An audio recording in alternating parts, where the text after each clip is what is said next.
સ્વામિનારાયણ, જય ગૌ માતા। આપણે દિનેશભાઈ હરજીભાઈ હાલાઈ નારણપર, તાલુકો ભુજ, એમની વાડી આવ્યા છે। તો એમની વાડી શ્રી સ્વામિનારાયણ મંદિર ભુજ પ્રેરિત ગાય આધારિત ખેતી અભિયાન નીચે જોડાયેલી છે। તો દિનેશભાઈએ આ ત્રીજું વર્ષે ઘઉં વાવેલા છે, ઘઉંનું વાવેતર કરેલું છે। તો ઘઉંની અંદર દિનેશભાઈને પૂછીએ કે ક્યારે વાવેતર કર્યું છે અને કેટલા પાણી આપ્યા છે અને એની સાથે શું ખાતર તરીકે એને સેલેરી આપી છે। તો દિનેશભાઈ, આ ઘઉંને વાવેતર કઈ તારીખે કરેલું છે? 29 ઓક્ટોબરને વાવેલું છે ને આજે થઈ 5 તારીખ, એટલે 65 દિવસના ઘઉં છે। ને કેટલા દિનેશભાઈ પાણી વાર્યા હશે આમાં? 7 વાર્યા છે। 7 પાણી વારેલા છે। તો અને ખાતર તરીકે શું મૂકો છો? સેલેરી આપણી ગોબર ગેસની આપણે મંદિર દ્વારા જ એક ગોબર ગેસ પ્લાન્ટ ઊભો કરવામાં આવ્યો છે દિનેશભાઈની વાડીએ।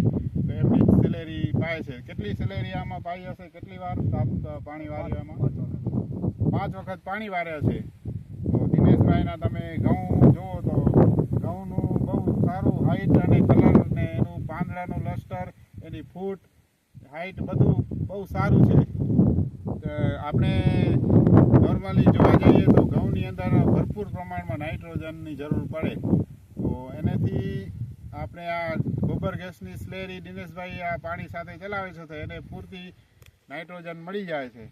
અને આ અંદર દિનેશભાઈની વાડીમાં બીજું રજકો વાવેલો છે, નેપિયર વાવેલું છે અને આંબા પણ વાવેલા છે। તો બધું અત્યારે સરસ ચાલે છે।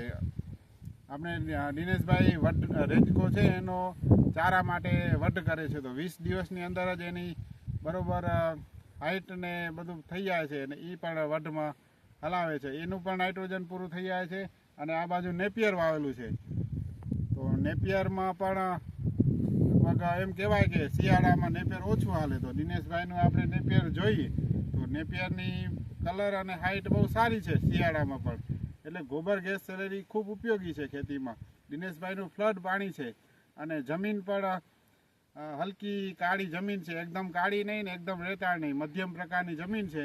દિનેશભાઈનું બોરવેલનું પાણી આ જે જમીનમાં પાય છે 2400 TDSની આસપાસ છે, એટલે બહુ હલકું પાણી છે, છતાં પણ ખૂબ સારો પાક ઊભો છે।